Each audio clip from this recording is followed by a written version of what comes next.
Hello, and welcome to the second episode of Unlimited Opinions. I'm Adam Bishop. And I'm Mark Bishop. And today we're going to be looking through the first chapter of Anthony Kenney's A New History of Western Philosophy, and that is Beginnings from Pythagoras to Plato. And so It was a long chapter. Yes, it's like 50 pages. 50 pages, yes. covered a lot of ground. Yes, it's covered from Pythagoras to Plato, as I'm sure you can guess. I don't know, would our listener know the length of time between Pythagoras to Plato? I don't know. I didn't going into this, but I don't remember. So, well, now our listeners are going to know. All right, so where do you want to start? Well, I guess we should start at the beginning of the chapter here, where Anthony Kenney discusses the four causes, and that's what really Aristotle put down as the four basically roots of early Greek philosophy, and he describes the four causes as the material cause, the efficient cause, the formal cause, and the final cause. And what about the Santa Claus?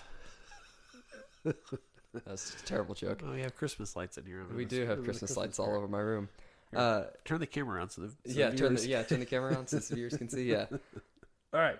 So the material cause, really, Aristotle breaks down. It's like the ingredients. The efficient cause is like the action of creation, and then the formal cause is like the instructions, and the final cause is like the purpose or goal of all of those causes. Well, why are you speaking of Aristotle when we haven't even got to Aristotle yet? Well, this is He's because the next chapter, isn't he? Yes, he is the next chapter, but Aristotle is describing the roots of early Greek philosophy, so I think that's why that starts here. So we're looking at kind of the roots and, what each early philosopher was looking at as they were going through with their philosophies. Yeah, and I think he's like really the first writer that we know of that really wrote somewhat of a history of the prior philosophers, correct? Yes. Right, so that's why we're talking about it. Yes, that's why we're talking about Aristotle. That is the answer to the question. All right. I'm a little tired. All right, yes. Let's go. All right, no, that's a good summary. And really, the first few philosophers here, they really only focus on the material cause, like the ingredients of what everything is made up of, because really they're trying to figure out, what everything is made up of, how it's created, and really they look at these four main ingredients throughout the beginning of early Greek philosophy, and that's water, earth, air, and fire, the four elements. We'll talk about those a little bit later. I do want to point out that when Aristotle discusses them, I thought this was interesting that he said he concluded on all subjects those early philosophers were full of babble since in its beginnings, but it is but an infant, basically calling them infantile. Yes, which I thought was kind of harsh. Well, I mean, but it was interesting. I guess if everybody looked at the entire universe being made up of only four things, I guess that'd be somewhat infantile, at least as we look at it now. Yes. So the first philosophers we really start with here are the Milesians. And the first of those is Thales of Miletus, who was alive from 625 to 545 BC. So what can you tell us about Thales of Miletus? Well, I mean that the best part of this book so far is when Thales was asked why he had no children. He said, "Because I'm fond of children." Yes. And as a father of four boys, sometimes I understand that. Yeah, and he also said, speaking of family life, he was a wise man. And this also jumped out at me since I've been married to your mother since 1996. He said that before a certain age, it was too soon for a man to marry. And after that age, it was too late. Yes. I like that. That's great stuff. So Thales is referred to here as the founding father of Greek philosophy. He was, a bachelor, like most other philosophers. Like Isn't it interesting? That's mentioned. I didn't even pay attention to that when I was studying it. There's so many really great philosophers that are bachelors. Socrates was married, but I think Plato was a bachelor. Yeah, I think so. I think that's what Kenney says here. And Hegel, I think. I'm trying to remember. Was it Kant? Was he also a bachelor? I mean, it was a list of them, and I was surprised. I wonder why that is. Why do you think that is? I don't know. Do you have a reason that you? Well, I'm sure I can come up with a theory. I'm sure you could come up with one. Yeah, I have an opinion about anything. Yes. I think if you spend your life thinking about life, you tend not to live it. That's very wise. Thank you. Yeah. I don't think I read that. I think I kind of believe that. Really? Yeah. I mean, because, I studied philosophy, and after a point, it's like, okay, you can sit around and think about it and write about it, but sometimes you got to do it. Mm-hmm. And I think, if you get married, you have kids, you got to support them, and it takes time. Mm-hmm. And, in order to, it's interesting to note that these Athenian philosophers were only able to create these theories and have this thought and record it in a period of relative wealth mm-hmm. and security. The Athenian time where they've mainly, you're fighting off the Persians, and then there's a Peloponnesian War and all that kind of stuff going on. But mm-hmm. still, they had enough going on where they could have people that were essentially traveling philosophers. That's the sophists and all that. So anyway, I'm sorry, I kind of interrupted your train of thought, I think, but I can't remember what we were talking about. There's a story about Thales, kind of relates back to what you were saying about like not really living life and just thinking about it. And it reminded me a lot of your axe story from last episode. Thales was studying the stars and gazing into the sky when he fell into a well, and a jolly and witty Thracian servant girl made fun of him, saying that he was crazy to know about what was up in the heavens while he could not see what was in front of him beneath his feet. Yeah, boy, isn't that the truth? Yeah, that's very similar, Is it morally, good to lie to a man with an axe? And you said, well, first you have to worry about dealing with the man with the axe. Right. It's hard to contemplate life's great questions when a madman with an axe is at your door. Yes, and so Thales was he was one of those who believed that water was at the center of everything. So his big theory was that of those four main elements, the earth really rested like a log on top of water. And I believe, was it him who said that it was just water? Everything came from water. So everything depends on water. So in a way, it must all come from water. And that was his understanding of water being the main principal element of literally everything. And it seems kind of silly now, with the scientific knowledge that it's been handed to us by people in the past who've studied things. But in a very real sense, he's kind of right as far as human life. I mean, without water, there's biological life really can't exist as we know it. Mm-hmm. Now, maybe in some other planet out there could be life it doesn't need water, but I mean, it has a certain amount of logic to it, and it's interesting how they study that. I mean, it's like, okay, what is reality? What are the building blocks? And they really get into the basics of the scientific inquiry of what is reality, what is life. That's kind of a good segue into Anaximander, and he was alive, or well, we don't know when he was born, but we know that he died in 547 BC, so he's a little bit after Thales, and he was really kind of a biologist, really. He was very studied and studied a lot and was very impressed by the way that trees grow and shed their bark. And he looked at that as an analogy to explain the origin of human beings. He observed that other animals can look after themselves very soon after birth, but humans need a long nursing. So he thinks that in the past, humans spent their childhood engaged in a prickly shell. That was a weird, encased in bark. Weird theory, but it's kind of a precursor to evolution. Mm-hmm. And it's interesting that that these guys were thinking of those types of things. How do we even live, right? If we can't, support ourselves on our own right after birth. It's really looking at just like nature around us and figuring out, well, what is the most logical way that I can think of that supports how we got to this point? Right. And humans are unique that way. Now, how long do we have live with our parents, as we're maturing, and I think that's why we're so adaptable and so successful, and all that kind of stuff. So it was interesting that these Pythagoreans, he's one of them, right? No, he's still a Milesian. Oh, he's a Milesian. Solid, Milesian. I was working on the basement. I stubbed my finger. I think I got a Milesian. That's so awful. Yeah, but he was very different from a lot of these early Greek philosophers because he didn't believe one of the main four elements was the ultimate material of the universe. He believed that it was boundless and we can't really tell what it is. It's undefined. So it's the Greek word is apeiron. I assume that's how you pronounce it. And it's usually translated to the infinite, but really Kenney here says that that's really too haughty, I guess, of a word, and really the closest that we can get is just everlasting stuff. He couldn't really put a name on it, but he knew that it wasn't one of those four elements. It was just something that always existed, and it's infinite. It's kind of like midichlorians in Star Wars. I don't think that's like that in any way, but sure. The Force. Sure. But it's, it's interesting. He's trying to work through like elements, And he also put forward this theory of contrasting opposites, which is reflected in later philosophers. It's just basically the whole universe is opposites competing for control. So it's like hot and cold, wet and dry. And, at times one's dominant and the other one's lesser. And that's really how things come to be, is whether their opposite is overpowering the other. And that's how we get here.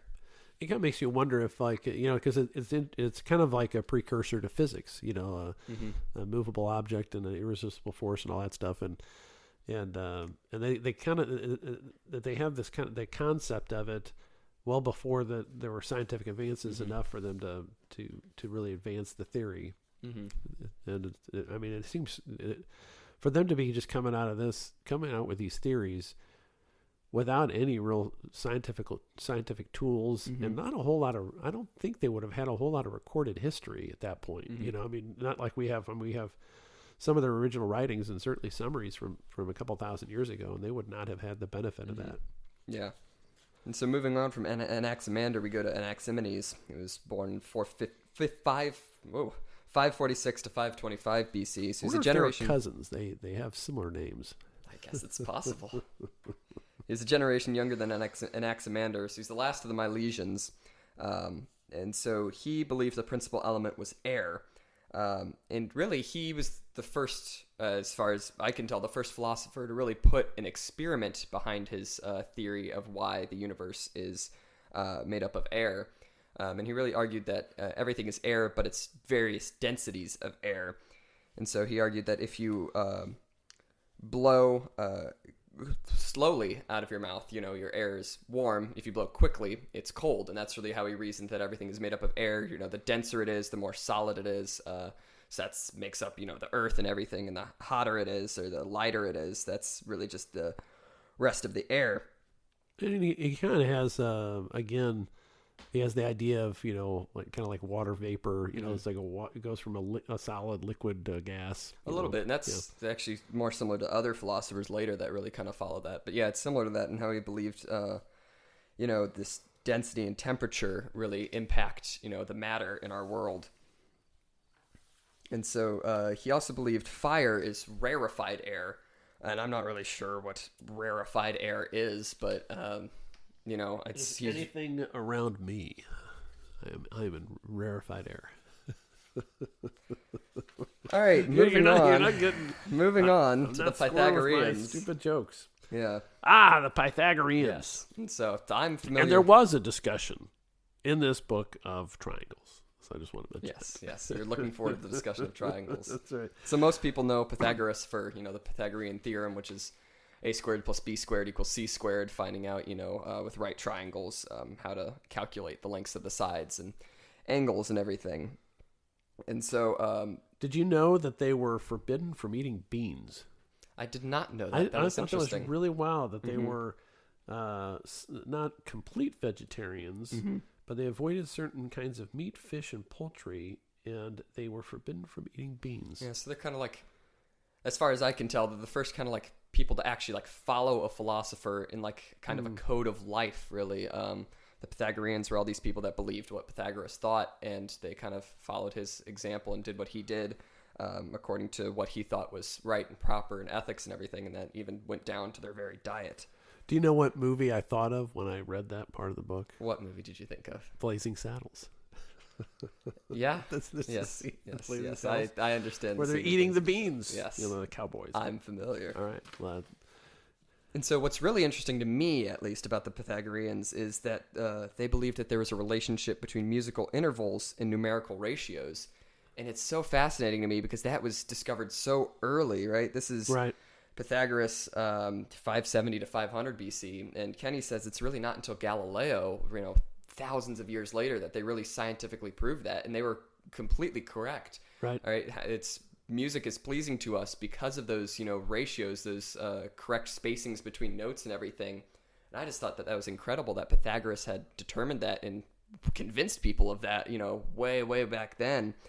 They also kind of took it a step farther into a more like mystical, spiritual sense, believing that, if harmony is based around these numerical ratios and harmony is good, then, everything else can be good if it's also based around these numerical ratios. And I just thought that was really fascinating to just the music side of it, because I'm a musician myself. I play the piano, and it's just so fascinating to me that they figured that out so long ago.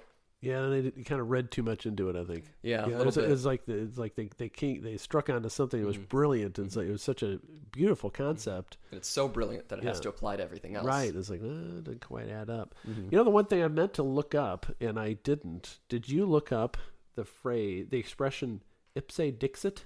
I did not. I wanted to. All right. Maybe one of our listeners can look that up. Yeah, let us know. Yeah, comment. Can you comment on this podcast? I don't know. I don't intend to read any of them because I'm sure they'll all be negative. That's a good outlook to have. The nature of the internet. And really, Pythagoras, he died with his followers believing that he was a god, and so they credited all kinds of wonders and miracles to him, and they credited him as the son of Apollo. So I thought that was very interesting. Really. I guess it's kind of what you were saying. They thought this idea was so brilliant that he had to be brilliant himself and be a god himself for discovering that. I think that's a good way to part the world. When people are so enamored with you, they think you're a god. I think that's a dangerous way to part the world. No, I mean, I'm not saying that if you don't believe it, but if everyone thinks you're so great, you must be a god. You've done something right. Don't you think? Yeah, I guess that's very true. So that's something to work on for you. Yeah, I'll work on convincing people that I am a god. No, you just do such great things that they come to think you're wrong. Yeah, sorry. Yeah, you want to go down the god complex. You don't want to think you're a god. You know you're not a god.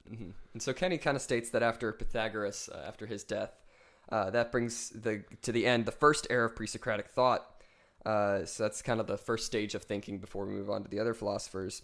And the first of the next philosophers is Xenophanes of Colophon. And, there was another interesting discovery. I'm probably stealing your thunder here, but this guy figures out fossils. I mean, it figures that there's a long that part of the earth was covered with water previously, and is able to figure that out. I mean, I guess it's kind of obvious to us. I don't know if he believed that it was water, that there was. Well, I guess it is because it was links fish, water with Earth, right? Because there are fish in the fossil records that had to have been underwater. But that was his basis for believing that Earth was the primary element. So he's the next one. So we have Thales with water, and then Anaximenes with air, and now we have Xenophanes with Earth, because he sees all the life once it dies, it goes to the Earth, and so that's really his basis of thinking. That's what makes up all of us. And they're all wrong. Well, they're moving forward. All right, in a certain way. Yeah. I mean, they're all making advances into the theory. Okay, we're still trying to figure this thing out and building upon each other. And they all have very different views of like how the world is actually shaped. And he believed that the Earth just stretches down to infinity, which I thought was interesting. And there was the guy that said that there were like an infinite number of suns. Because the sun couldn't set and come rotating around. It was a new sun every day. So because if the Earth is infinite, there's no way it can be a sun circling around us. Right. So it has to be a new one, new birth every day. That seems like unlikely. Well, I mean, it's rooted in a lot of mythologies in a way. A lot of people believed, with the sun gods and moon gods, that they killed each other, at the end of the day and the end of the night. True. So, I mean, it would make sense, coming from that kind of thinking, to believe that it's a new person or a new figure in the air every day. Right. So it kind of persists today with the people that say today is the first day of the rest of your life. I guess you have a point there. But yeah, that's true. I didn't even think about the moon god, the sun god, that kind of stuff. But in a way, he was, I say that, and then I move on to the next paragraph here, and it says that he's really kind of moved away from the spiritual and animist, semi-religious senses found in the other pre-Socratic philosophers. So he looks at these other, figures in the sky and everything. The rainbow's not a divine sign. It's just a multicolored cloud. And this quote was kind of interesting to me here. God did not tell us mortals all when time began. Only through long time search does knowledge come to man. Yeah, that's a good quote. I had that also bracketed. And it's a good, that in and of itself is a good philosophy. Knowledge isn't just given to us by a divine being. We have to, actually go out and get that. As the wise man once said, knowledge is power. Right. Is that NBC? The More You Know. That was NBC. Knowledge is Power is from PBS. Schoolhouse Rock? Yeah, Schoolhouse Rock. That's right. Yeah. Thank you. The other great modern philosopher, Yes. Schoolhouse Rock. I'll tell you, those songs are good. We have an episode on that after we get through this book. Oh, yeah. At the end of this 1,000-page book, we'll turn to the Schoolhouse Rock. It's a step up. Well, that's pretty good. Yeah. I got the box set downstairs. And then the next philosopher... It's a lunch box set. Yes. It's in a little lunch box. It's great. It's pretty amazing. Mm-hmm. You listen to it when you're little. Yeah, of course I did. They're great. Then the next philosopher is Heraclitus, who I think is absolutely hilarious because he thinks so highly of himself. And it's just kind of funny to see this guy who's kind of crazy. Yeah. Everybody kind of saw him as crazy, but he thought he was making this new start in philosophy. And he just said, well, we can't really regard any of the past philosophers with any, merit. And then he kind of just goes on and adapts their ideas to his own. So it's kind of like, well, you can't really cast out the roots of philosophy. You can't start your own philosophy because that thought is, so ingrained in you by now. It's very hard to start a new thinking about, being and life itself. It's almost impossible to do that, really. Yeah, it's really egotistical. I mean, thought all these previous philosophers were completely worthless, but then didn't really deviate from too much, like you said. But it's common, it's everybody thinks they're the most brilliant philosopher ever. Yeah. And all you're doing is repeating what other people have already thought of. It says, right here, it says, like Xenophanes, he was highly critical of popular religion. And again, like Xenophanes, Heraclitus believed that the sun was new every day. And like Anaximander, he thought the sun was constrained by a cosmic principle of reparation. So he's really echoing a lot of the same ideas, but proclaiming them to be a new start in philosophy.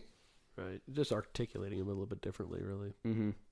And so his belief that the main element was fire. So we move on. We've completed, the 4 elements with Heraclitus, now with fire. And he really linked the fire to the soul in an interesting way. He believed that because our soul is made of fire, we have to keep it dry. I thought that was kind of interesting because it kind of provides for a code of ethics, really, of how we ought to preserve our soul. I know he mentions not drinking too much as one of those requirements for keeping the soul dry. It's not always too clear what his beliefs are to keep the soul dry, but there are some rules on that, kind of like the Pythagoreans with their way of living. Yep. Yeah, I don't really have much to say about this guy. Yeah. Yeah, he kind of have a political philosophy going through, I think, and but it was interesting. The concept of the eternal soul is going to be developed, future philosophers and all that. It's interesting way to look at these ancient religions and ancient theories. They all have some sort of afterlife, kind of a common theme, and so the discussion are, okay, what is the soul? What's the nature of it? How does it interact with the natural world and all that? I do like I think it's interesting, his doctrine of universal flux, right? And he relates that to stepping into a stream. He says if we step into a stream, we can never step into that same stream again because our foot would be in different waters. And he kind of, says that because everything's in motion, we never really do the same thing twice. It's always slightly different, and we can never fully recapture the things that we have done in the exact same way. Right. That's one of the things that I'd like to study at some point is why time can't go backwards. Because there's theories about that, aren't there? Yeah. Don't they believe that there's I say they, I mean scientists and everything, that there are universes, because everything has an equal and opposite reaction. So, kind of like if time is is the action, there has to be a reaction of, backwards time in a parallel universe, I guess. I've never heard of that. You never heard of that? I've never heard that. Never heard that? Never heard that. I might be saying it completely wrong, so take it with a grain of salt. No, it's interesting. Yeah, I mean, but why? So our time can't go back because some other universe is going back, but that's their forward. Yes. I think that's kind How of would the you basis. know? You wouldn't, I guess. I guess not. I'm not How the do I person to know ask I'm about not? this. How do I know I'm not going backwards now? You don't. I think I do. Do you? How do you know? Well, if I take an egg and I break the egg, it breaks apart and I can't reconstitute it. Well, by your understanding. By any understanding. Well, what if you're just thinking, what if you're thinking backwards? You're thinking that you've, broken the egg and it is broken, but in reality, the egg has already been broken, and in your, breaking of it. But we're not undoing anything. So if I'm going backwards in time, the effect is before the cause. Yes. But if I'm going forward in time now, so my cause comes first, and then the effect. Yes. So then the effect of the breaking of the egg is me slamming on the side of a pan. I guess. Because the cause is the break. Yes. And then the effect is the breaking, and that doesn't make any sense to me. All right. Well, all right. Maybe future chapters will. Sure, I will articulated that wrong. No. I mean, it's an interesting thought. I did like how Anthony Kenney. This is a neat little section here. He kind of relates Heraclitus's political philosophy here. He really kind of believed that really that there is a divine law, and that there is something that regulates our physical laws. And Kenney here kind of relates this to a passage in Robert Bolt's play about Thomas More, A Man for All Seasons. And this is just kind of an interesting little passage here. So More is urged by his son-in-law Roper to arrest a spy in contravention of the law. More refuses to do so. I know what's legal, not what's right, and I'll stick to what's legal. More denies in answer to Roper that he is setting man's law above God's. I am not God, he says, but in the thickets of the law, there I am a forester. Roper says that he would cut down every law in England to get at the devil. More replies, and when the last law was down and the devil turned round on you, where would you hide, Roper, the laws all being flat? I just thought that was there's a neat bit of writing. Yeah. I've never heard of the play, but I really like that passage. Yeah. There's a movie. Is there? Oh, yeah. We should watch it sometime. Yeah. Okay. Yeah. All right. That was very articulate.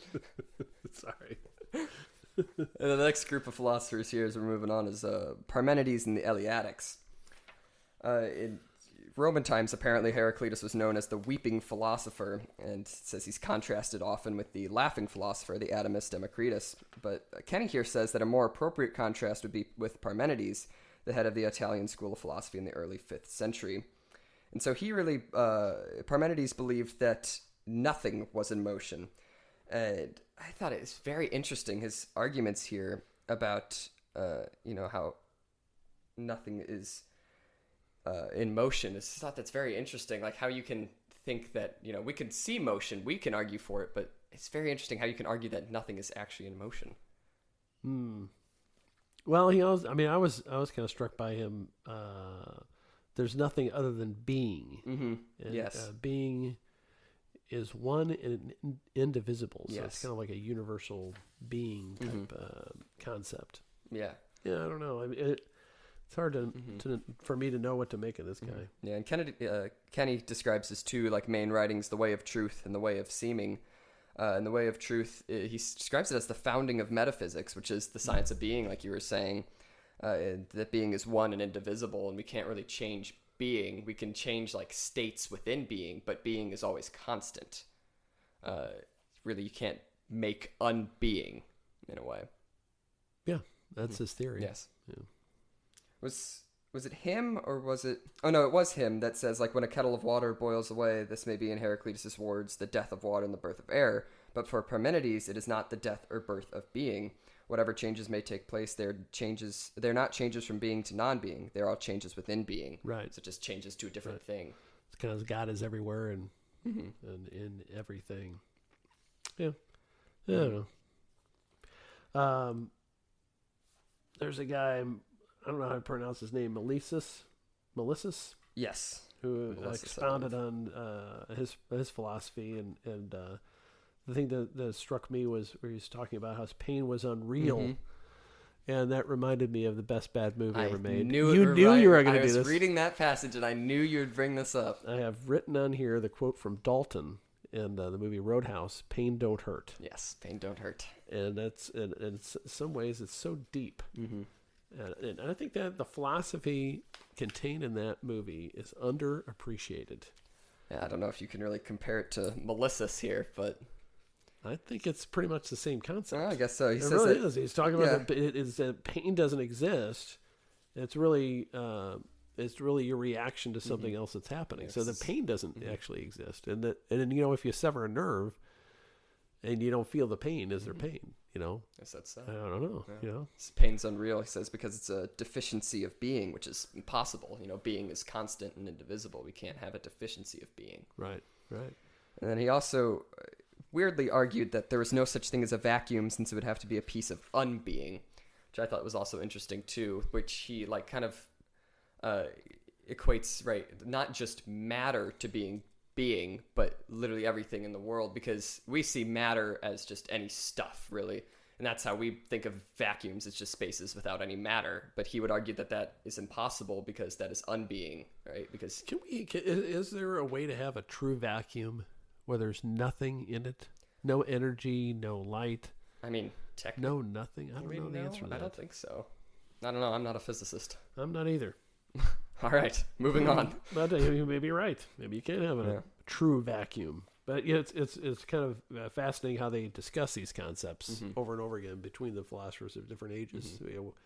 Can you have a vacuum? And of course, they're really talking about a lack of air. Yeah, they're not talking about having nothing. But I guess in some sense he's discussing that, whether you can have an area that is apart from matter, I guess is really what he's talking about.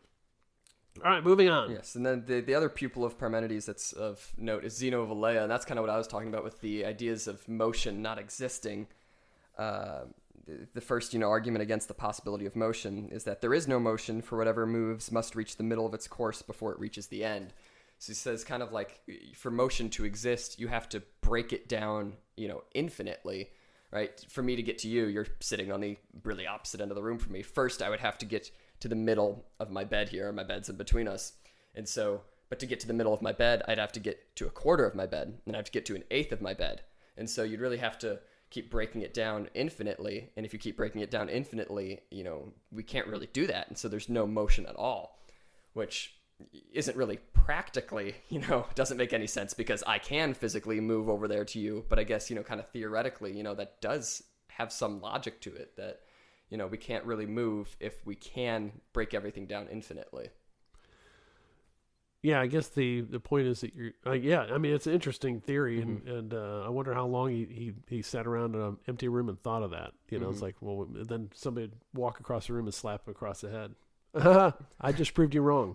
It didn't take me forever. I just punched you in the nose. It'd be very similar to the story I brought up last time of Diogenes and the plucked chicken. Yes. Right. Yeah, somebody just, in your face. Yes, bam. Yeah. That's not blood coming out of your nose. And then his other argument about because it'd take forever to come out of your nose. But I think that makes me think of something else some other wise person said. You gave a speech at school. Yes. And there was applause. Yes.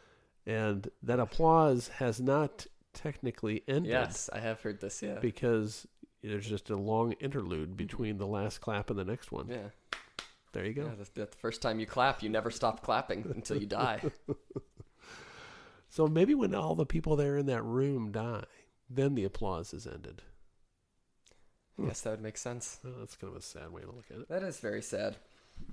Anyway, Empedocles. He's the next philosopher here. And I never heard of this guy. I don't know if I studied him or not, but this is not a name that I even was aware of. So I'd never heard of him either, but I haven't heard of most of these people. Kenney describes him as the most flamboyant of the early philosophers of Greek Italy.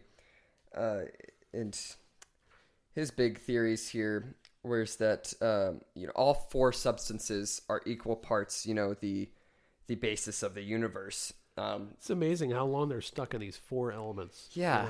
And yeah, it's just like, well, it just had like a stranglehold on these guys. It really did. And that's really interesting because he puts them all as roots and they all kind of intermingle and combine together. They had always existed, but they mingle with each other in various proportions in such a way as to produce the familiar furniture of the world and also the denizens of the heavens.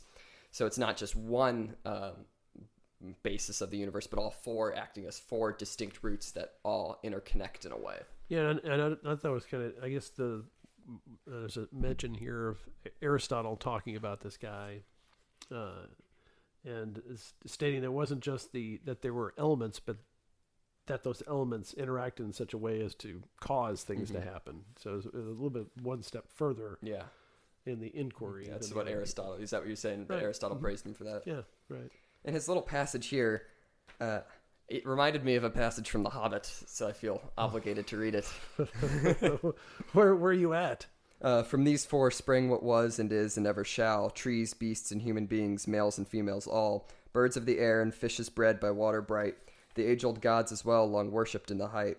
These four are all there is, each other interweaving and intermixed, the world's variety achieving. And that reminded me of one of Gollum's riddles to Bilbo in the in the Dark chapter of J.R.R. Tolkien's The Hobbit.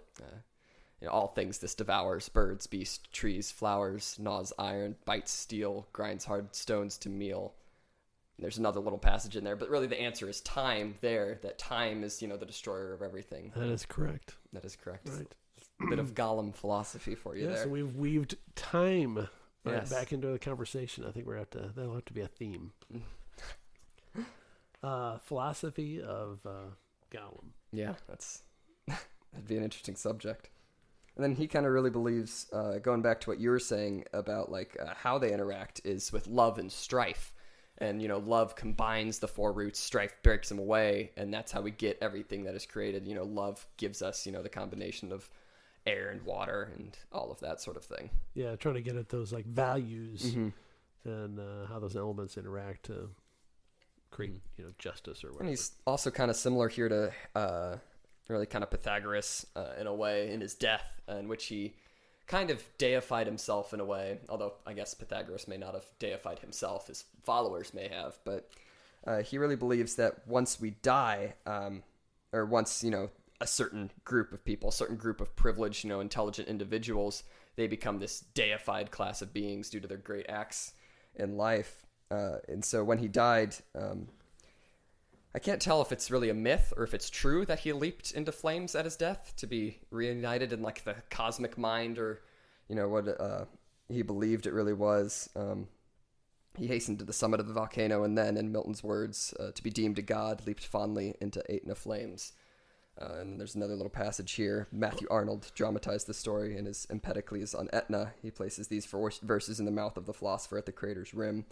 This heart will glow no more, thou art a living man no more, Empedocles, nothing but a devouring flame of thought, but a naked, eternally restless mind. And I wonder if he regretted that as he was going down, or when he hit the flames, like Gollum again. At Yes. I don't want to spoil the ending for anybody who hasn't read the books. I feel like you gave away enough there. Spoiler alert. But yeah, I mean, I wonder if he did in fact jump into a volcano, and if on the way down he thought, oh crap, I could have just. What if I don't become an eternally restless mind? Right. What if this really hurts? Yeah. This is really gonna hurt. What if pain was real? Yeah. Pain hurts. All right, on to the next one.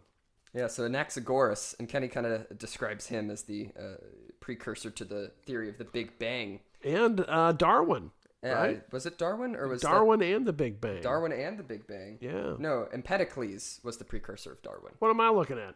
Yeah. You're right. Oh, we missed out on Empedocles' really weird. I don't think our audience missed it. Probably not. Let's move on to Anaxagoras. He got the Big Bang. He got the Big Bang. He not really Darwin. did. Holy smokes. I mean, he was right on. Yeah. He was almost to a T what the leading scientists believe now. It makes me start to wonder if these scientists really know what they're talking about. If it's just some innate desire to say that everything is dense of all of us. Yeah. To somehow we're programmed to believe that there was a Big Bang. Mm-hmm.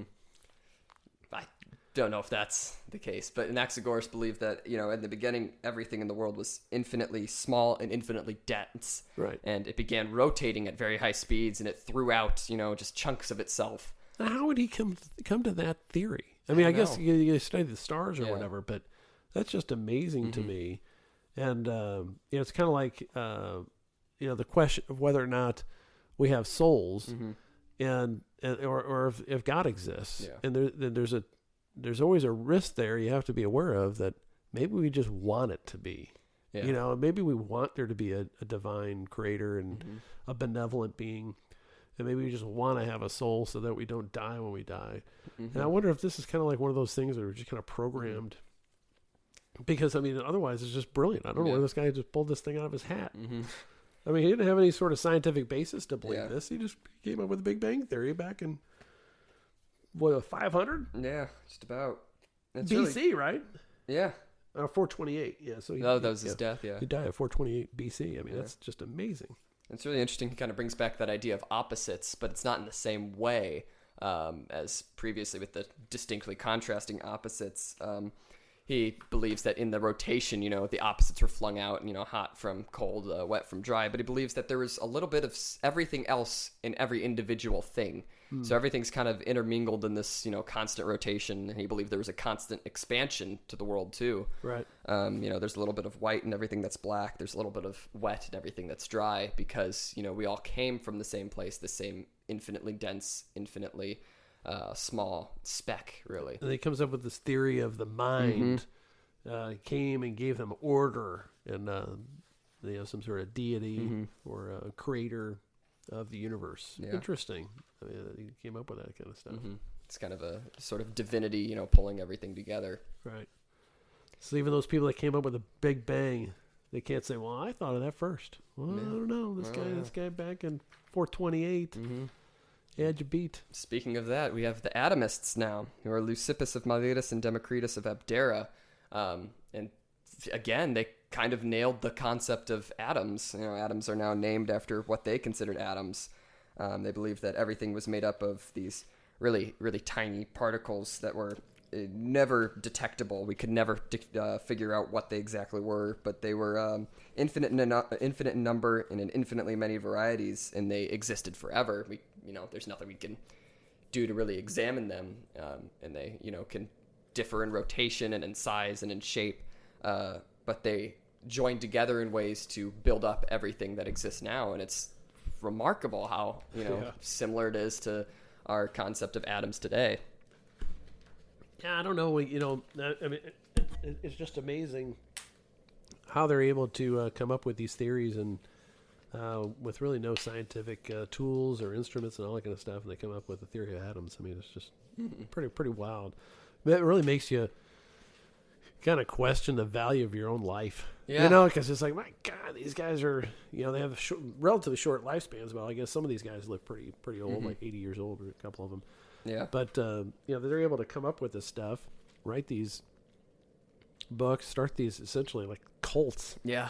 And, it's very cult-like. And here I am, a guy living in Festus with a podcast. What have I done? These guys are wild. Yeah. We're showing them. This is the peak. Oh, this is a peak. Yeah. Peak of all human existence. Yeah, because they came before us, we were able to achieve the brilliance that is this podcast. Yes. And then we go to the sophists, who are like the most useless philosophers in the world. You really think so? Yeah. Why do you think that? Aren't these the guys that were just like, there's arguing over language, and they could convince you of... I did like this one. Who is it? Protagoras? Protagoras. Protagoras. Yeah. Where he had a court case where he was sued by a pupil. I love this. And because the pupil hadn't won, he's like basically a lawyer, and because they plead cases in ancient Athens. And anyway, so he sues his teacher, and that he hasn't won any of his cases, so he must not have taught him that well. And so Protagoras says, "If I win this case, you must pay up because the verdict was given for me. And if you win it, you must still pay up because then you have won a case." Yeah. Like, ha! Sounds like something I'd say in court. I thought you would have liked the sophists because they're the first really lawyers as far as I can tell. Nobody likes lawyers, especially lawyers. Fair enough. I do like the distinctions of linguistics. I mean, I'm sure that's interesting to about 5 people in the whole world, but just really because, like I was saying in the last episode, really we have to define linguistics before we can really define a lot of philosophy, before we really, philosophy is really based on language and how we speak of things, how we speak of being. Yeah, I guess I see why you like them so much, because the same guy who came up with the tenses and the verbs. I and thought that was interesting because the genders of nouns. They're speaking this language. Yeah. How do they not realize that already? How do they not realize that there's genders of nouns? That kind of caught me off guard. Like, how do you have to have somebody discover that? Like, you've been... Right, he may have just articulated it. Yeah, maybe. Been the first to articulate it, or maybe not. I don't know, but you're right, that was really fascinating to me, how you have to, like... I was struck by that, distinguish too. that, yeah. That's right. It's just, strange how you'd have to, have somebody set that, in words. Yeah, and, there's also his quote, man is a measure of all things. Mm-hmm. And that's kind of a dangerous thing to say back then. Yeah. They have the Greek gods, and they had forced religion, and if you say something against the gods, they execute you. And then we move on to Socrates, and I had no idea that he did not write anything. Oh, yeah. Because I had heard his name just all the time. He's remembered, I guess, very vividly now, but I did not realize that he never wrote anything himself. Yeah, and it's and of course, the book takes a great pains to discuss this, about where Socrates ends and where Plato begins. Yeah. And you don't know, because Plato, I don't think, and somebody can correct me if I'm wrong, but I don't think Plato appears in any of Plato's dialogues. Mm-hmm. I think he always uses Socrates as the main protagonist or speaker, not always the main one, but he's a primary person. So the question is, okay, is Socrates merely a character in Plato's writings, or is this the real man? And they talk about, other writers that are contemporary, Xenophon, and it kind of portrays a different type of Socrates, something more earthy and I was going to say, like, our two main sources for Socrates are Xenophon or Plato. Right. And Xenophon's Socrates is a lot more wooden. He's a lot more, like, very strictly to the T of the law, right? We're not really giving these big speeches about metaphysics, whereas Plato's is kind of the exact opposite. He's kind of this almost exaggerated character giving these long, lengthy, discourses on what is being, when maybe in reality he was more like Xenophon's, who was just kind of a guy who was very dedicated to the law. I did like this. This part I'm going to quote from the book. There's a general agreement that he was pot-bellied and snub-nosed, pop-eyed, and shambling in gait. He is regularly described as being shabby, wearing threadbare clothes, and liking to go barefoot. Yes. Sorry, I had a hard time reading my own book. I had underlined it and lined through a couple of things. But yeah, it's kind of funny. He must have been a real ugly dude. Yeah. Now, he was married, and didn't he have a paramour too, like a concubine? I thought he got married twice. Yeah, I think it mentioned that he had, I think, a couple kids with, outside of his marriage. So he's an active dude. But being as ugly as he was, he must have had a great personality. Yeah. A good sense of humor. Yeah. Go a long way with the ladies. Remember that, Adam. Okay. I wonder how many of these guys were, I guess some of them were pretty flamboyant, as they're described.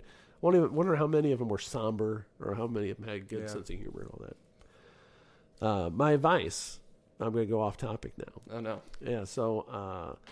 when you found the right woman, when she's reasonably attractive and she laughs at all your dumb jokes. Remember that. Is that your philosophy? I live it. And she's more than reasonably attractive. Just put that out there just in case she's listening. Just in case she listens to any one of these podcasts. Reasonably attractive. Just joking. Remember, you like my jokes? So yeah, I mean, so I don't know what you want to discuss about Socrates. Yeah, I've never been a fan of Plato. I just can't. Really? I have a hard time reading any of his That's stuff. Strange to me. I don't know if it's the way it's written, but it's like a slog to go through. I mean, Plato's Republic is almost unreadable to me.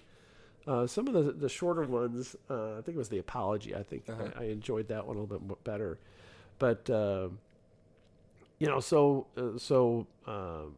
those are the big hitters, Socrates and Plato, but I really have a hard time reading it. I mean, I've got Plato's Republic down in the basement somewhere, and I read it, but it was tough. So, and Kenney here tries to describe what Socrates' own philosophy is, and he kind of goes on about that for a while, really trying to really break down, what is actually Socrates and what is Plato and all of Plato's works. And he kind of breaks it down, which works are more recent, which ones are actually Socrates. And really what Socrates' own philosophy, as far as, we can gather, is kind of based on the idea that we don't really know anything. Right. And that's really what he makes like a lot of decisions on, throughout, Plato's writings, is that, he goes around to all the townspeople and people who are supposed to be like really good at one specific craft, and they really don't know much about anything else, right? And so he kind of believes that, really realizing that your own wisdom is worthless, right? The only thing that you really know is that you do not know. And that's really the only truth that you can really figure out for yourself. Yeah, I mean, I think that's a good summary. I think the biggest value to me from Socrates and the writings of Plato is the use of inductive logic. Going from the particular to a general, and boy, it really isn't done today. Where people now, and this would just be a criticism of American society in general, people now want to have a conclusion, and then they want to find facts to support it. And that's just lazy. Just lazy, and we're seeing the ill effects of that. Yeah. Like when you talk about those people saying, well, the 1% controls everything, and they have a conclusion that somehow the world is designed against them, and that's why they're failures, as opposed to going through their life and seeing how they're miserable at this and they're stupid about that, and they've studied art history for 8 years. Well, of course you're poor now. You have no skills, and you don't show up to work on time. Yeah. But they have a conclusion, and then they find facts to support them, and it should be the exact opposite. That's obviously an extreme example, but kind of like what I was saying earlier. But a lot of like Socrates, what he's saying is about the definite conclusion is it's always a definition of a virtue, right? We should always be striving to find that universal definition for a certain thing, and I think justice is brought up a lot. Like, how do we actually define justice, and what is justice? And we have to look at these general truths that we know just for fact, and use these general truths kind of like as a pyramid leading up to what we can strictly define as the definition of justice. Right, and that's, I guess that's part of the difficulty I have with reading Plato is that there's and you may really love it because you're so into language, but there's so much of a discussion of defining the terms. Let's talk about the terms, and what does this term mean? It does mean this, doesn't mean that, and let's come to an understanding of what we're talking about before we can even talk about it. And it takes a while to get to the point. Yeah. But I mean, that's kind of necessary in a way, right? We have to define those things before we can really discuss what those things are. It all goes back to the definition of what it is.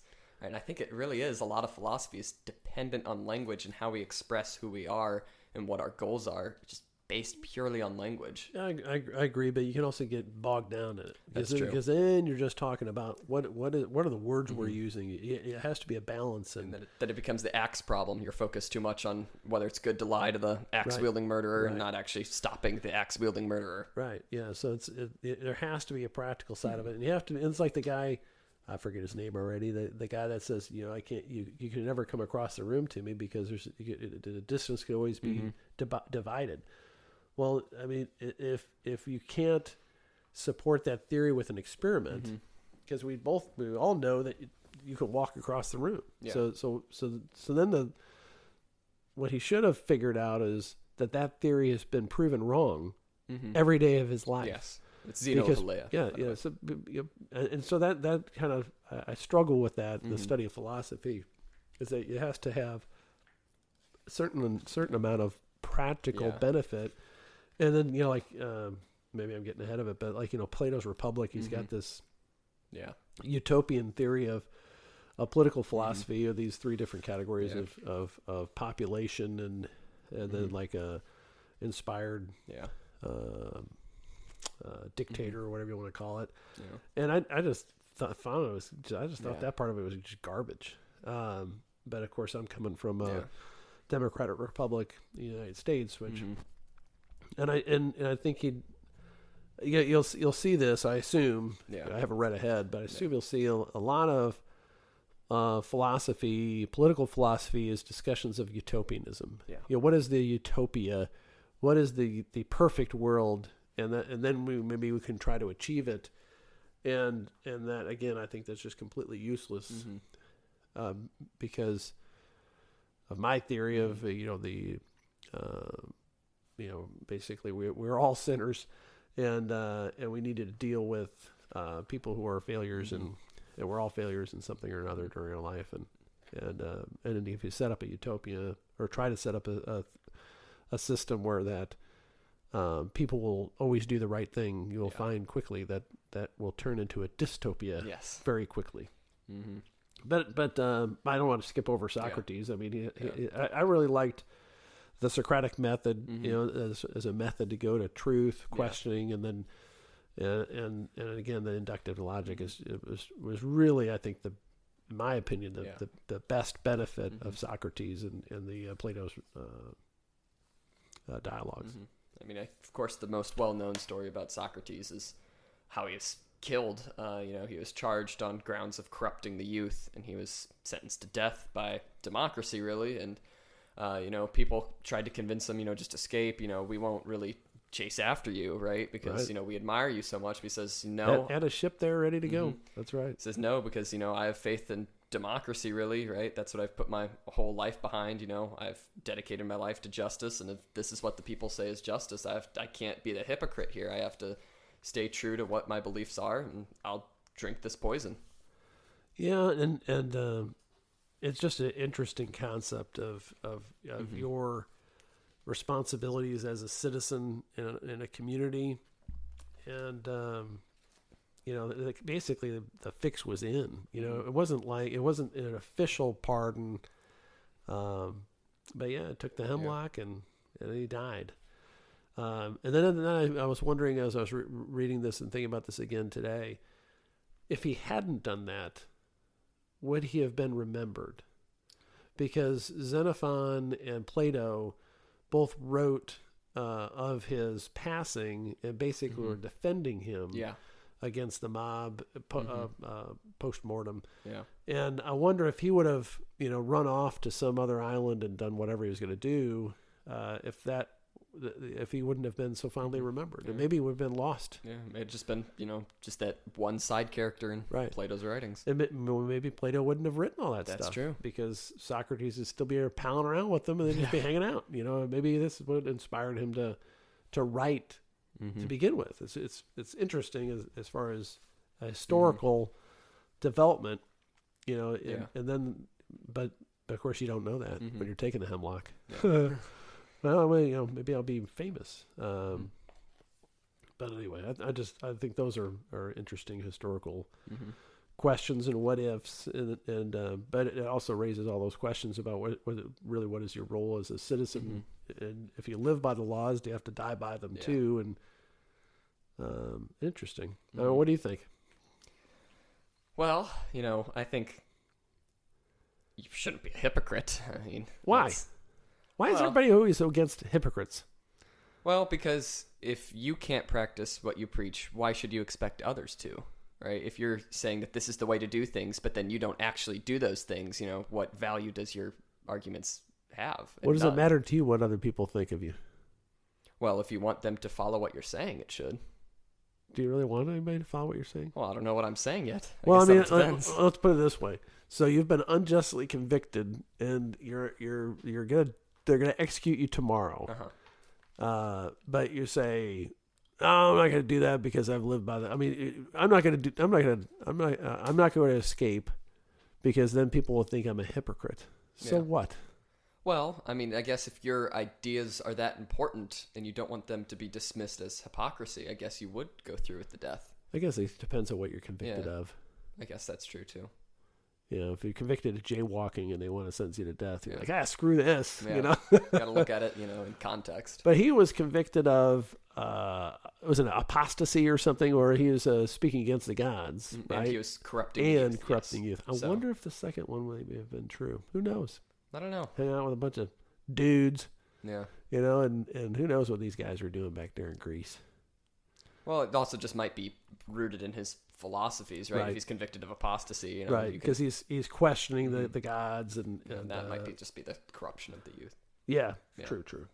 May not involve drugs and alcohol. Yes, I do want to say though, point out just in the writing here, the spelling of jail and jailer is Gaol, which I love to see that because it's just a ridiculous old spelling of the word jail. Oh, is that right? Yes, and it's still a correct, spelling technically, but I don't know. I just find it funny to see that because apparently Anthony Kenney is British. That's really only used in British English very rarely too. So I was fascinated. I did not know that Socrates served as a soldier. Mm-hmm.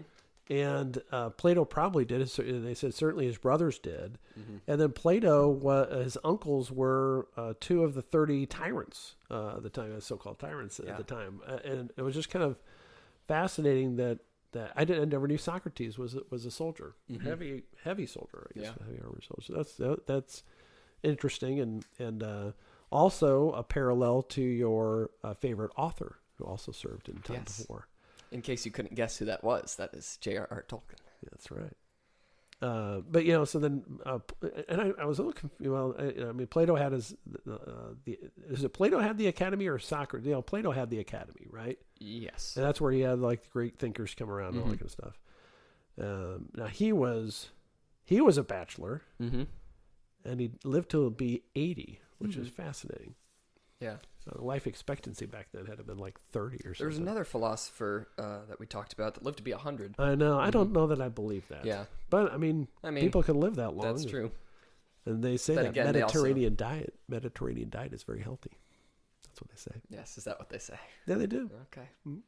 So there's not really too much more to say about Plato himself that we haven't already said. So I don't know if you wanted to add anything or if we can just move on to the theory of ideas. Oh, yeah. It's theories. Mm-hmm. Right. Yeah. I thought you were going to discuss skipping over the last quarter of this chapter. Right. This is a long chapter. Yeah. So the theory of ideas is really, it's kind of similar to finding that universal definition in that the idea with a capital I has to be found. And there's really 5 sections to the theory of ideas, and that is, what its name is, the definition of that name, the image of that idea, knowledge itself, and then what is knowledge and what is knowable and real. Yeah. So it's really kind of a complex, it's a little hard to understand. I didn't really get it my first time reading this. I reread this to take notes and everything, and it's very convoluted way to find the truth. Well, it's breaking it down, and that's part of the problem when you read Plato, is that it's like you feel like you're slogging through the process, and it takes a while to get there. Mm-hmm.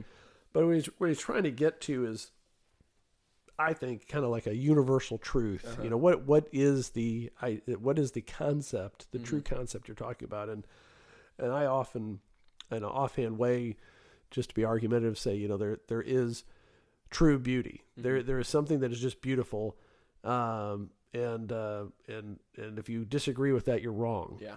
And of course people say, it's your opinion. Mm-hmm. But what if there is something that is just beautiful, and then if you don't think it's beautiful, then you're just wrong. Yeah, it might not be your opinion. It is just the idea. Correct. Mm-hmm. Right. The ideal. And so that's. I think that's a lot of what he's. I mean, I don't think he'd say that, but I think he does talk about beauty, if I remember correctly. But it's been a long time since I read it. But trying to get to that universal concept, and then the knowledge of it, and then trying to extrapolate beyond that in the real world. Yeah. But it's. I always found it really cumbersome. Like I said, I'm not a fan of Plato. I get what he's talking about, but it's like a multi-step process, and it almost seems to me like it's overthinking it. But maybe it's just because I don't understand it well enough. Yeah, and so the example used here to demonstrate that theory of ideas is a circle, and so the name is the circle. The definition is a plane figure whose circumference is everywhere equidistant from its center. Its image is a circle. And then what is knowledge itself is really our understanding of a circle. And then what is knowable and what is real is, the perfect circle in a way. And he kind of says that, we can't really get to that true idea of a circle, because no matter what we do, no matter how, completely perfectly we try to draw a circle, perfectly we try to like create a barrel shape and everything, there's always going to be, flaws, and we can never really get to that true idea of a circle, like physically. Yeah, and that's part of my critique of it. It's like, well, then what's the point? Yeah, I guess that's true. Okay, well, great. Thanks for explaining all that. Taking 500 pages to explain that I don't know what a circle is. Yeah. All right, it can't exist. Okay, well, okay. Well, what about when I make a barrel? Because I'm making a barrel in a circle. So I don't know. Just I feel almost guilty as somebody with a philosophy degree saying I don't care a rat's patootie about Plato. I mean, I just can't read the guy. But yeah, I mean, he comes up with the with this philosophy, and of course everybody after him thinks everything's great about it. I don't know. And there's 6 more principles that go into that theory of ideas. Because there's not enough. I think there's not enough. We need to break it down even more. We can find 8 more. Yeah. Well, there's 4 more after that, really. Yeah. It's the principle of commonality. So it's kind of like, if we point out that A, B, and C are all red, then they kind of point to the idea of red. But they themselves are not the true red in a way. But they have that red in common, if that makes sense. And then there's the principle of separation. So there's a hierarchy between ideas and the individuals that exemplify them. So, something is more of the idea than others, and we kind of have to set that distinction between the two. And then the principle of self-predication, because the idea has to be itself in a way. I'm desperately trying to explain these things, so... Yeah. You're doing a good job. Yeah. I mean, it is what it is. Keep going. Finish that out. Yeah, so the idea of, hot is not just something that is hot. It is hot itself. And in being that idea of hot, it is always hot and will always point to itself. That one's kind of hard to understand. The principle of uniqueness is saying that, this idea cannot be this other idea. They're unique to themselves as they're all perfect and individual, these values or objects that we see. And then the principle of sublimity, and this is kind of similar to the uniqueness, is that they all belong, that the ideas are in the superior world of being, of eternal stability, so they can't be, marred, they can't be changed. There is the idea and there is nothing else. To say that anything else is a different idea, to change the ideas, to be in a world of decay, basically. The ideas are always permanent and perfect. Yeah, and I think, and I think, what I get from this is that there are certain universal concepts that are true or false or whatever they are, and then in an imperfect world, those concepts meet reality, and with all the bumps and flaws. But it's important to know, what is the concept of true justice, beauty, and all that stuff. And interesting that you say that, because his ideas can only exist in this perfect world, and we live in this imperfect, kind of decaying one. But then it's interesting that kind of the rest of his writings are describing this utopia that it's hard to tell if he actually wants to set it in place, but this social structure, that's getting a little ahead of ourselves. The Plato's Republic, I just think it's garbage. I mean, I'm somebody's, but whatever. But I mean, it's just,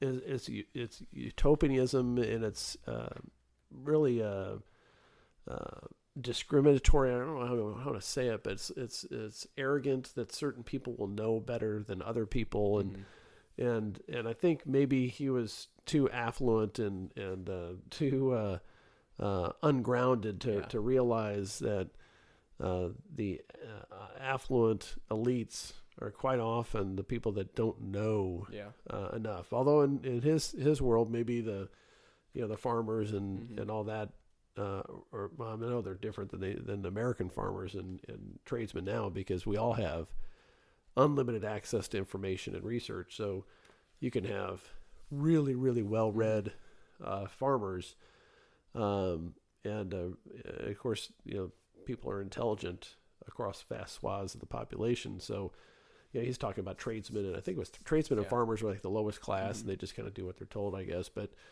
they have value. I forget what the values he ascribed to them. Farmers and artisans. Yeah. But the guardians and the auxiliaries are like the ruling class, and they're going to have the I don't know. It's just a bunch of garbage. I mean, it really is. I mean, it's just I just have such a view of flawed humanity. Yeah. Especially now, after being a lawyer for so many years, you just see people at their worst, or after they've been at their worst, and they're trying to deal with whatever issues that they are dealing with, and it cuts across all career paths, all affluence, or lack of money. We're all sinners, and I think that's a more of a commonality than these categories he puts people in. However he gets them there, it just has no practical benefit whatsoever. In fact, it would be a dangerous system to set up, but maybe it would be better than what he was living in. I don't know, because he was living in a whole different system than we are. So maybe he was trying to fix what he had. But the way he kind of like rationalizes it is that they all contain one of the four cardinal virtues. There's wisdom in the guardians, the ruling class. There's fortitude in the auxiliaries. There's temperance in the working class, and then justice is, going back to that, it's kind of like the chief virtue, as kind of Socrates suggested. Justice is present only in the kind of hierarchy, really. Right. It's only in the social structure that we have here in Plato's Republic. Yeah, and it couldn't be any more wrong. Yeah, I mean, I think a dictatorship of one individual would probably be better than this mess. Yeah, it's weird because then he goes on to say, these 5 different types of government, and he ranks them in order. He says monarchy is the best, then there's democracy, then there's oligarchy, then there's democracy, and then finally despotism. And he kind of links those all with a, decrease in one of the virtues. Let me see if I can find it here. So the first and best is monarchy, because that's where wisdom is. Wisdom can rule in these, rulers.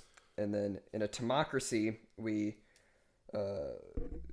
which is ruled by a military organization, and that doesn't really work because that negates temperance, I believe he says. Or no, sorry, oligarchy negates temperance, and then democracy negates, I forget which virtue he relates it to, but then in the very end, in despotism, then there's just the lack of justice. You're talking about despotism, right? Despotism, yes, sorry. You're saying I was like, I must have missed despotism. No, sorry, despotism, yes. Yeah, I mean, I get what he's trying to say, but I just don't. It's strange, especially considering like how we look at the Greek philosophers and early Greek civilization as like kind of like the birthplace of democracy. Then for one of the most famous early Greek philosophers to say that democracy is the second worst form of government is just kind of shocking. Well, the democracy did kill his buddy Socrates. That is true. And the people that lived at that time knew of the dangers of democracy. Yes. And they warned future generations of it, and that's what the founders of this country were aware of those warnings, and specifically designed our system of government so it was not a democracy because of the passions of the mob, the rule by mob. A rule by mob or by pure majority vote is worse than a monarchy. I mean, it's so dangerous. Because of passions of people, and how many times have people, how many times have I read in the paper, oh my gosh, that bad thing happened, that bad person did that bad thing, only to later get more information like, oh, I was wrong about that. That person wasn't so bad. But if you're a part of the mob, it's too late to there's no takebacks with executions. It's interesting to me. Actually, my piano teacher has family in Holland, and they live under a monarchy. She was just telling me a story about how they were talking to her like about the U.S. political system, and they don't understand how it could possibly function because monarchs spend their entire lives training to be rulers and learning, the intricacies of how to rule and how to, enact justice, and they just think it's bizarre that we Americans, elect a new person every 4 years who doesn't have, strictly a lifetime of learning about these things. And I just thought that was kind of, I'd never thought about that before. Right. And they couldn't be more wrong, because you can't train for that. You know, and there's no way to say that, you know, if you learn these things, then you're going to make all the right decisions. And by and large, in elections, and this is speaking as someone who has won 2 elections and lost 2 more important elections, generally the people get it right. I think, you know, and even if they make a mistake here and there, but same thing with juries. Jurors generally get it right. And I'm a big believer in the jury system, and a big believer in elections and representative government. Now, if we had elections on every issue, that's different. But when they're choosing their people to lead, there's a much less opportunity for corruption.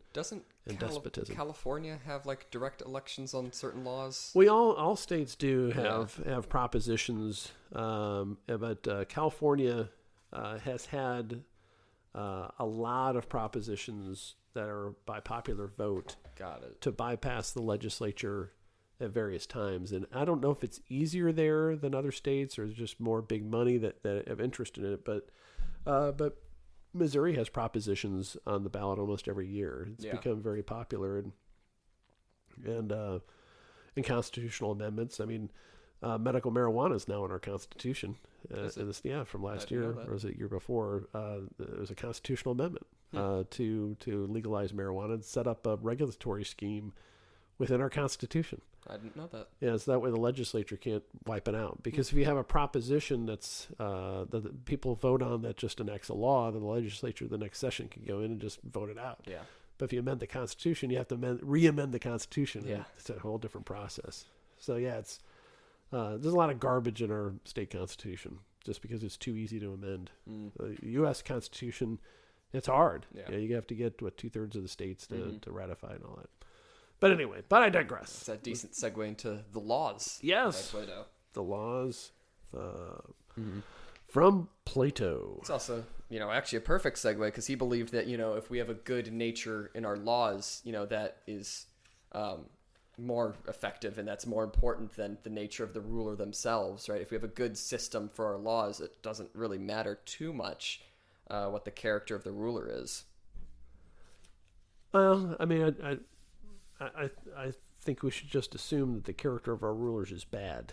Yes. And if we set up a system with that assumption, then we're going to be a lot better off. There is no benevolent dictator. Yeah. It doesn't exist. The only benevolent dictator is the one that refuses to be a dictator, because otherwise he's not benevolent, or she is not benevolent. But yeah, I mean, there's a long description of that, and I don't know if you want to talk about that anymore, but yeah, I mean, a lot of just what the law is, it's just kind of saying like substantive legislation, really about just a variety of, I guess, different issues that Plato thought were important in a society. And apparently restricting hunting very severely is one of those very important issues for Plato. Yeah. It is also kind of interesting. It's almost kind of like a pro-life sentiment that, we should only, for the purpose of having children and everything. Yeah, sex should only be for the purpose of having, for procreating. And just kind of interesting that he wanted to regulate homosexual acts and I guess premarital sex, or sex, I guess, within a marriage, unless you're doing it for the purposes of procreation. Interesting. There's not really too much to say about the laws, but kind of the Timaeus is a little bit more interesting to me because it's kind of got a similar, concept to Genesis in a way, in which Timaeus, an astronomer, tries to find the history of the universe, and Plato kind of puts forth that the maker of the world made everything because he himself was good, the maker, the god, and because he was good, then what he created was good, and what is good is free from envy and selfishness, and so that's why you make the world to just complete selflessness, to provide for other people in a way. Yeah, and there's a lot of theory that the Gospels were influenced by Greek philosophy. I can kind of see that too, especially with like the 4 cardinal virtues and everything. Like I said earlier, It's just kind of interesting. They certainly would have been aware of it. at the time of Jesus's life and thereafter. Yeah. And Plato also kind of combines just about every belief about the elements and the atoms and everything, believing that all the elements combined in the world, we are the only universe, but that atoms, are kind of like the formula for how things are actually created.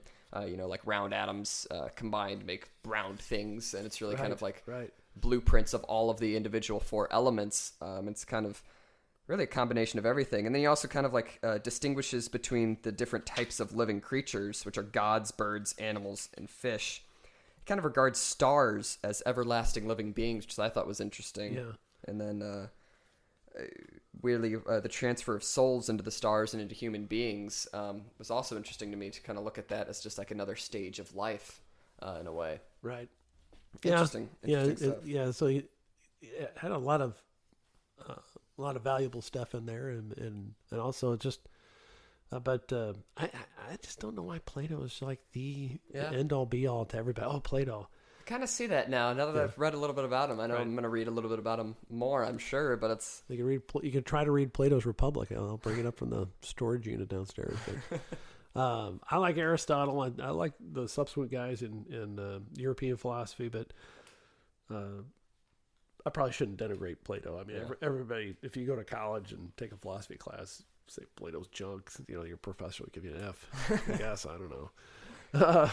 But then again, he's not very politically correct either. Yeah, yes, that's true. So you may get him there. But worthwhile to know of it and to know the process, and it's just fascinating to me how much these guys were able to kind of divine or to figure out without the scientific evidence a lot of the concepts that turned out to be right. Now, of course, a lot of their stuff turned out to be wrong too, but over time, just even think of the Big Bang Theory and the fossils and it's also very interesting. I think I said this last episode, but really a lot of Western philosophy is really just building on the next guy, and I think that's perfectly demonstrated here throughout these couple hundred years of philosophers. They literally just taking what either they liked or didn't like from the last philosopher and using that to build their own philosophies, or arguing against it to again build their own philosophies. That's right.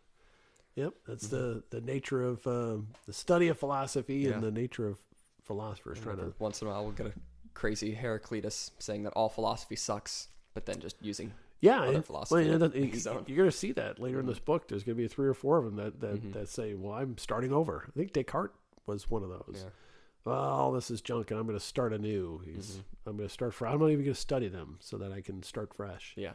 But then again, it's just like we said last week, you end up just reinventing what other people have already put in writing, and you're just wasting a lot of time. It's very hard to, pull, what came before us out of us, really, because it's developed our whole way of thinking, our whole society, basically. Well, and it's I think you mentioned in a previous episode, which is unreleased, was that it's hard to have an original thought. That nobody else has had. That's not insane. Even if it is insane, there's been a lot of insane people. Did I say that? History. What, that they like? You were quoting the famous quote, like every play has already been written. Yeah. And that was in a speech I think you gave. I think it is. But is that a famous quote? Yeah. I thought I wrote that. No, did you? I don't know. I thought I did. Pretty sure that's a famous saying. It's been said before. There you go. Yeah. Yeah, you thought that's funny. Well, you are very brilliant to have come up with that on your own. But yeah, so I mean, it's important to know how these concepts developed. I think we're really gonna get the meat of it after Aristotle, and that's where for me it gets a lot more interesting. And these are, I view them as more like curiosities. These people is historical ancient Greece. It's interesting to know about them and just how it developed and how these guys came up with the stuff. It's also important to know how it was able to happen, because you had to have a certain amount of urban concentration so that these guys could basically live a life of leisure and study and to sit around and discuss important topics when they aren't out there toiling in their fields. Yeah, absolutely. And also, it was probably born of a certain amount of slave labor too. Yeah, that's true. With Athens, but I guess we don't need to get into all that. Anyway, any other thoughts? No, I think that just about concludes the first chapter. Wow, this is like a lot of work. I'm enjoying it. Oh, good. I'm glad you're enjoying it. I think I'm really I'm excited about the future chapters. Mm-hmm. This is more, especially as it gets more modern. I'm going to say it again. I'm being repetitive. I can't stand Plato's stuff. It's just so bad. It's like so overly complicated, and I'm missing something. I kind of see what you mean. I probably need to reread it, force myself to reread it again. Maybe we even skipped over like 4 of his categories in the theory of ideas, and it's just kind of not worth getting it because I don't even understand some of it. It's just so complex. Right, because it's over analyzing. Yeah, and it's hard to for me to just encapsulate what he truly was espousing, and then I didn't like his Republic. I didn't like the structure of it. Yeah. So it was just not. But it was useful in the sense that he actually proposed something. Yes. And so it's he has this utopia theory, and then that justice is key, and the reason why justice is key. And you saw some of that discussion we really didn't talk about too much. Other philosophers, why is justice the thing that you need to seek out? Is it justice for justice sake? And Plato had talked about this in one of his dialogues, or is it just to maximize the benefit for everybody, or does it just benefit its possessor? Yes, right. So anyway, it's important to know and important to study. Yeah. Yes. All right. Well, I think that just about covers everything. Any last thoughts? No, I'm empty. You're empty? I'm empty. I'm empty of thoughts. It's going to be unfortunate come next episode. Well, I'm going to fill up again. Oh, okay. You got to refuel every week. That's right. All right. Well, that's been the second episode of Unlimited Opinions. I'm Adam Bishop. I'm still Mark Bishop.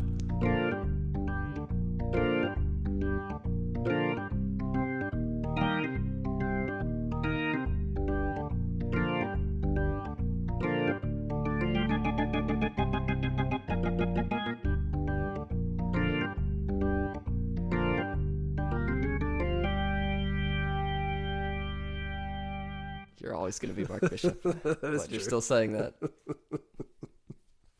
Until the end of time. Yeah, absolutely. Or until I die. Oh God. I guess that's true too. One or the other, right? Yeah. I mean, the concept of soul, either I'll be around after my physical death, or it'll be like, poof, I'm gone. I think that's a good place to end the episode. Right. Because this episode is poof. It's poof. Over. It's but it'll live on. I feel like a lot of this is going to be put after the outro music. Oh, this is my best stuff. Oh, I'm sorry. All right.